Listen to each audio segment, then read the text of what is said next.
Welcome to my show. I'm a guest here. Her name is Alexia Harrigan. Dr. Lexi, how are you doing, ma? I'm doing well, thank you. How are you?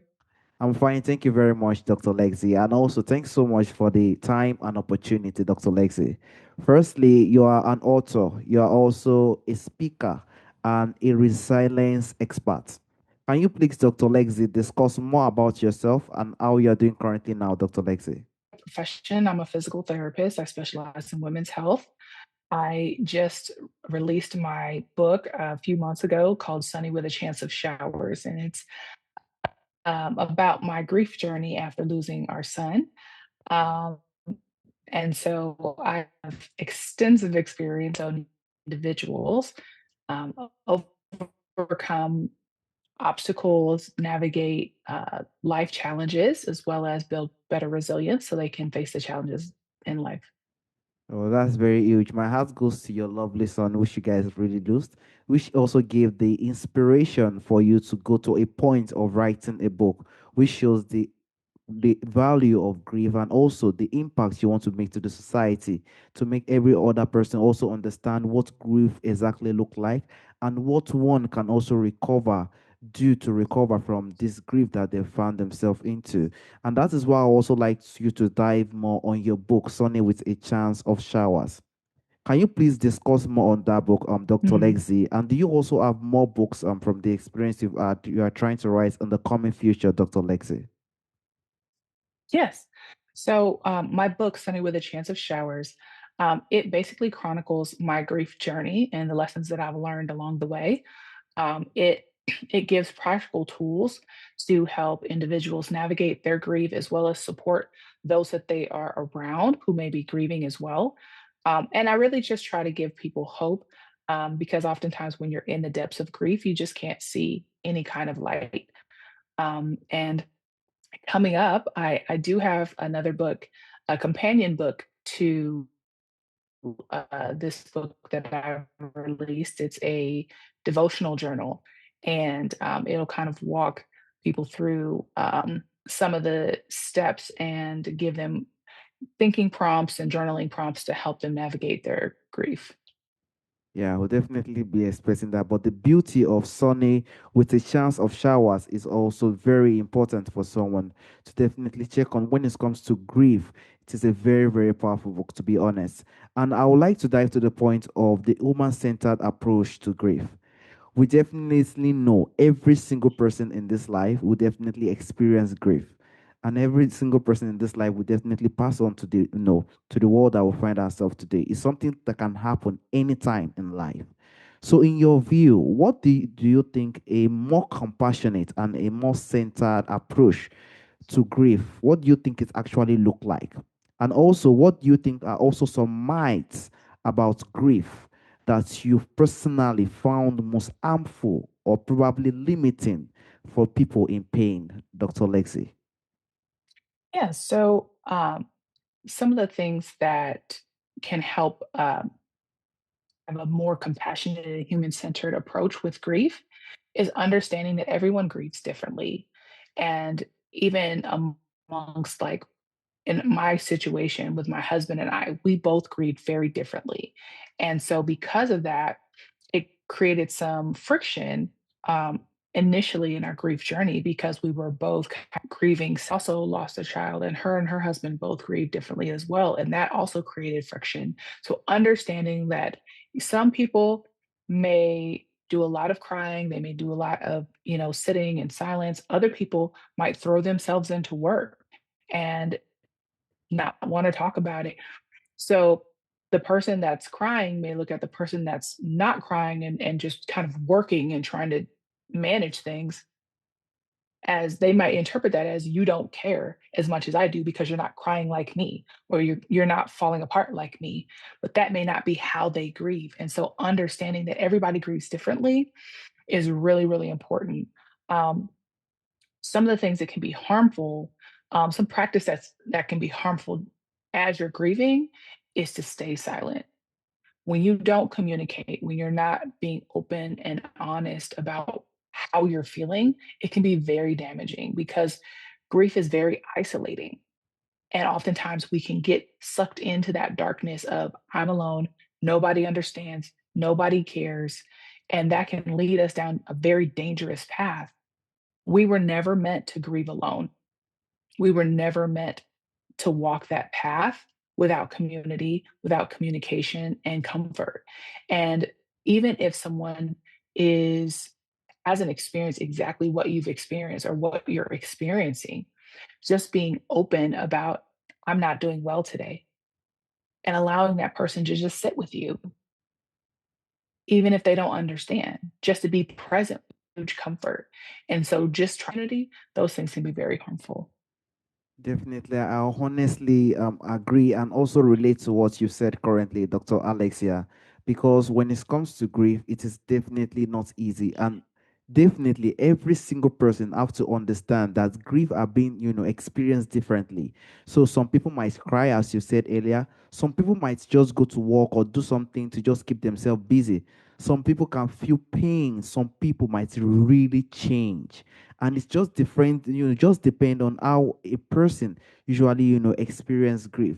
And it's just definitely a very very inspiring a message that every single person needs to know. So a person not crying doesn't mean a person is not probably in pain that the situation actually happened.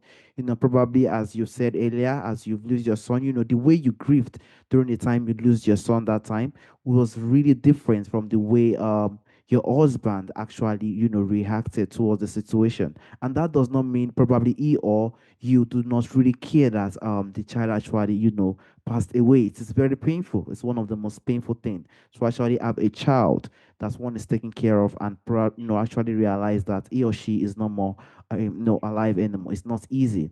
And probably some people, as you said earlier, some people usually feel like they are alone.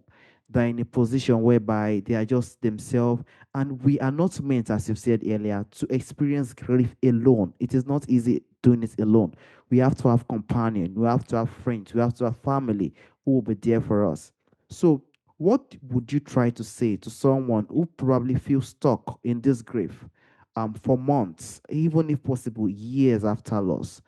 What do you think? Do you think there is any time, or is there is any right time to heal, or do you think the person has to just work on him or herself to get that healing? Dr. Lexi.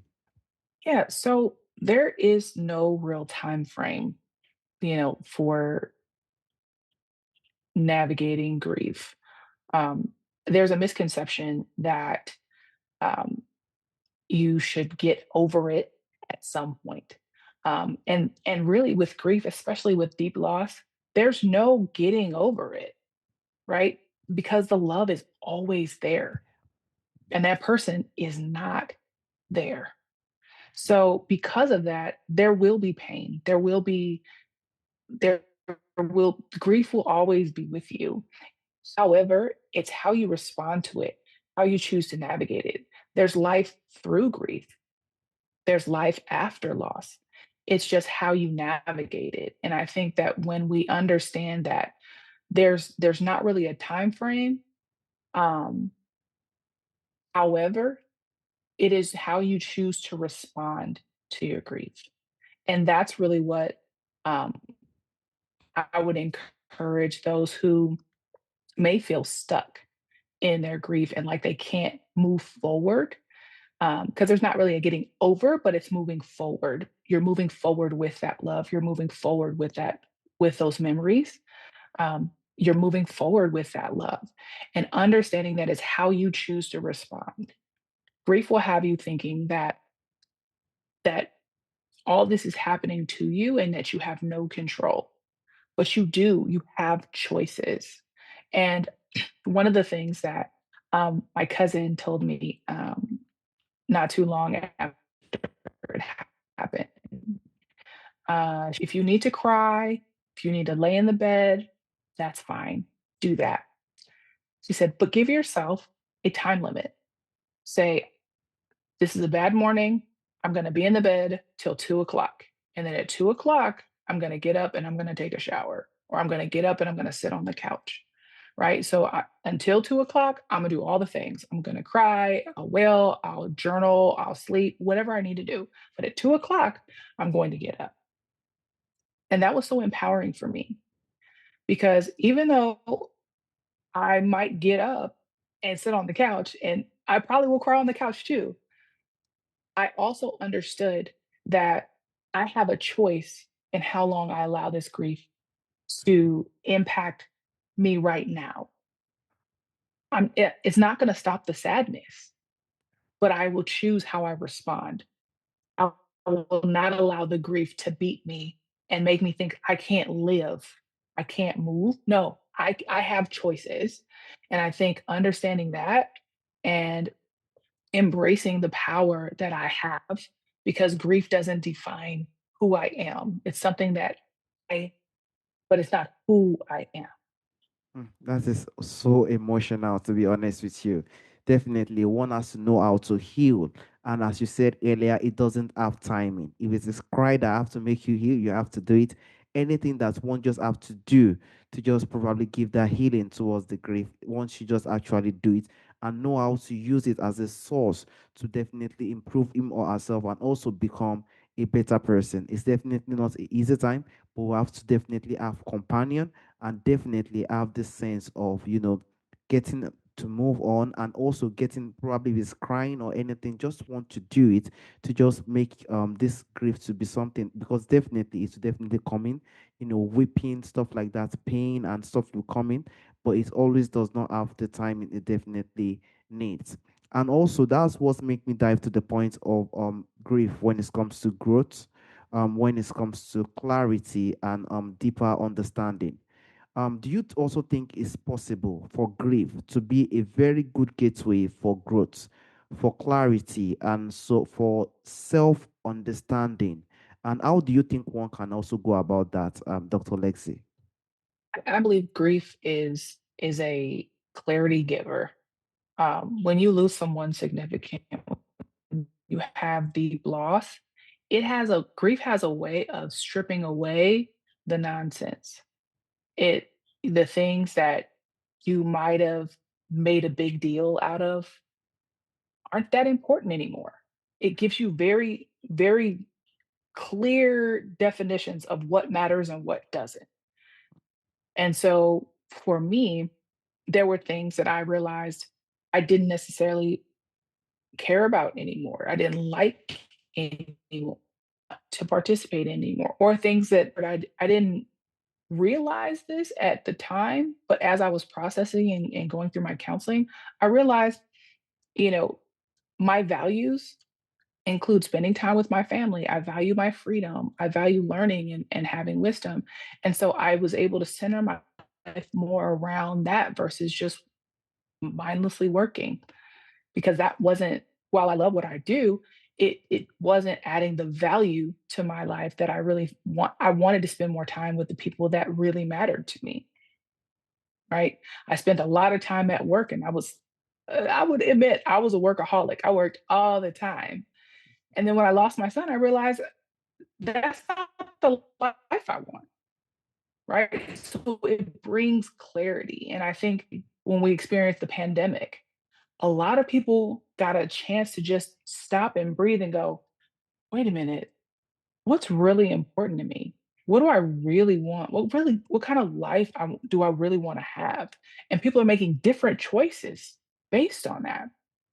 And that's what it does give that to make different choices on what's really important to you. And I think on your journey of healing, and I strongly encourage counseling is so important.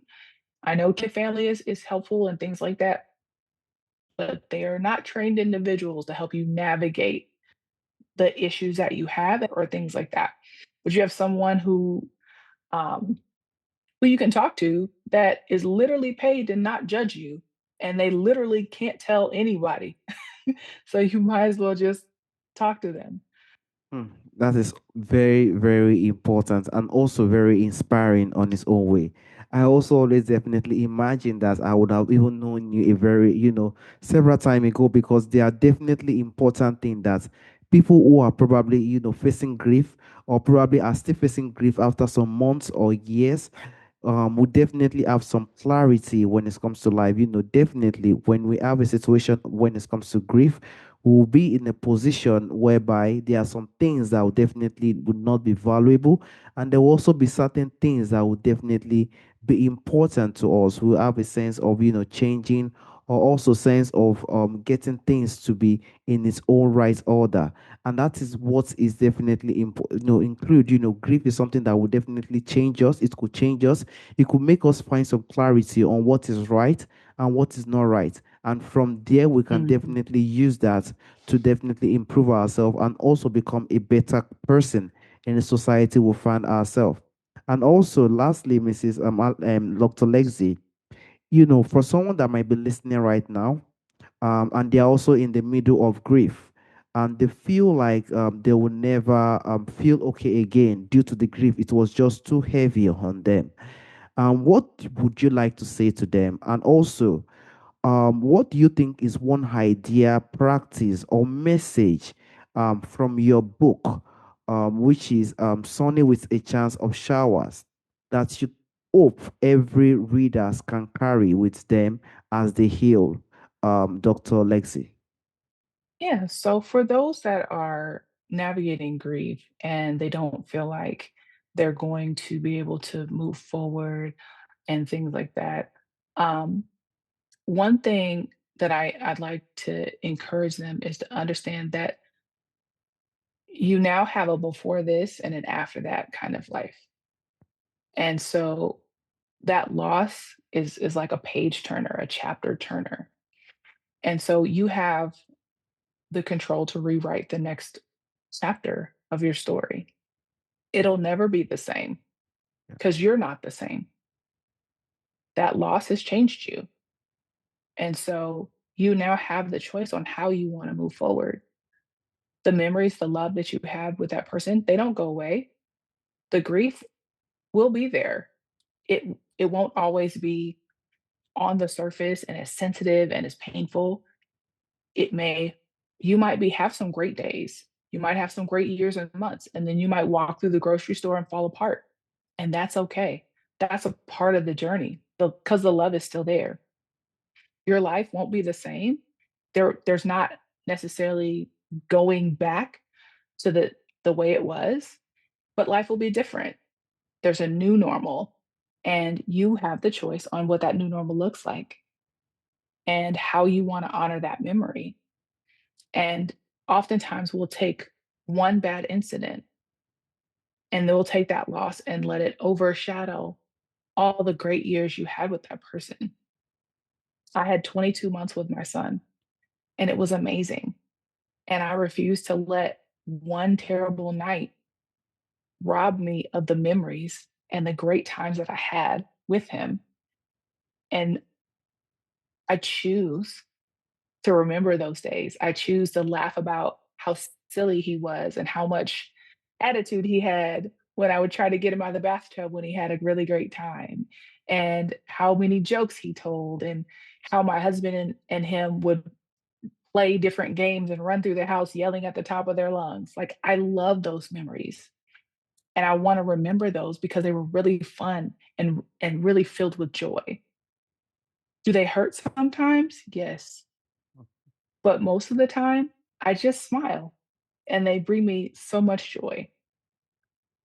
So for those who will read my book, I hope that they understand that they have a choice in how they choose to respond to their grief, that they're not alone. And while life won't be the same, it will be different. There is joy, there is hope, there is light, there is life after losing someone that you held dear. And you don't have to allow the grief to take over you or your life. You do have a choice. Definitely. And I'm also definitely a very big witness to what you're saying. Grief is something that will definitely happen. And it depends on how we definitely, see it and how we definitely use it to become a better person and probably become the otherwise. Some people have had grief to a point whereby they turn to someone that is definitely more worse than before. And some have grief to a point whereby they become a better person, and they've done several things that they could do to honor such person to become a better person, to become someone that could be more profoundly inspired in the society. As a person who, like you, as you are, that you've lost your lovely son, you've become someone that have grown, have more clarity within life, and have some kind of truth when it comes to life. Grief always usually give us this sense of truth and sense of imagination, as a very, very person, and also become a better person he or she find herself. We shouldn't choose a path that is otherwise. We definitely have to choose the right path that will definitely help I and help every single person in society so we can become a better person and build a better society. Definitely, grief is not easy. We definitely have ups and downs. We definitely have pain, sorrow. Sometimes we feel alone. Sometimes the pain strikes. Sometimes we see some things around us and we definitely feel it. But that should make us to just have the sense to become more better and also try, your best to just do things that could definitely impact the society. And definitely your book, Sonny, with a chance of showers, definitely dive more in those perspective. Dr. Lexi, there is a question I normally ask during the end of the show. From our forefathers, from our ancestors, there are a lot of beautiful things that do exist during our ancestral time that is missing in our time today. If there is anyone or anything you would like to bring back to our time today, Dr. Lexi, what do you think that thing will be, Dr. Lexi? I would probably want to passionate with each other, just in general. As a society, I'm in the US and there were just better times where people were more likely to hear each other. And I think we're just too polarized in this day and age. Um, and I think every civilization and every time frame had its issues. Um, I just think that there was a time when we lived in better community. There was a time when you could walk down the street and greet your neighbors and everything, you could share things and people were more thoughtful of others. Um, and I would love to bring that back. Yes, definitely. Humanity. Humanity is something that we definitely have. Community is something that we definitely hope that we definitely have in our time because it is definitely not an easy time that we are currently. We are in a time whereby we are more of, isolated, more everybody are more of alone to do a lot of things, which is definitely not helping in some certain ways. So if we have this kind of genuine connection, have this kind of genuine communication within ourselves, I think we'll have a chance, and which definitely help in some situations like this, grief. And I don't even know how it will look like if every single person are isolated and we definitely lose a very loved person. How can we definitely get the sense of family, friends by our side? It's definitely not easy to have a time of grief, and for most of the time, with someone who he or she definitely loves, as you said earlier from your love list, it's definitely not easy. So, community and humanity is something that will definitely help us to get those type of things out, to get this type of healing that we definitely need. We might cry, we might, but definitely to help us, and definitely we need a sense of community that we have had during our historic time. Technology has done a lot of great things, but we definitely it has disconnected us physically, and we definitely hope that that definitely come back in the coming future. I also want to use this opportunity, Dr. Lexi. My heart goes to your lovely son. I do hope that you've gotten some child that you definitely I'm hoping to also have in the coming future. I definitely sincerely thank you for the time and the opportunity you've given me today to discuss on grief, which is a very, very important thing. Every single person will face grief, pain, and how one we manage it and how one we use it as a memory to benefit every society he or she find itself. That's what really matters. So thank you so much for the time and the opportunity. Thank you so much, Dr. Lexi. Thank you for having me. All right, Dr. Lexi. Have a wonderful day, Dr. Lexi. Bye bye.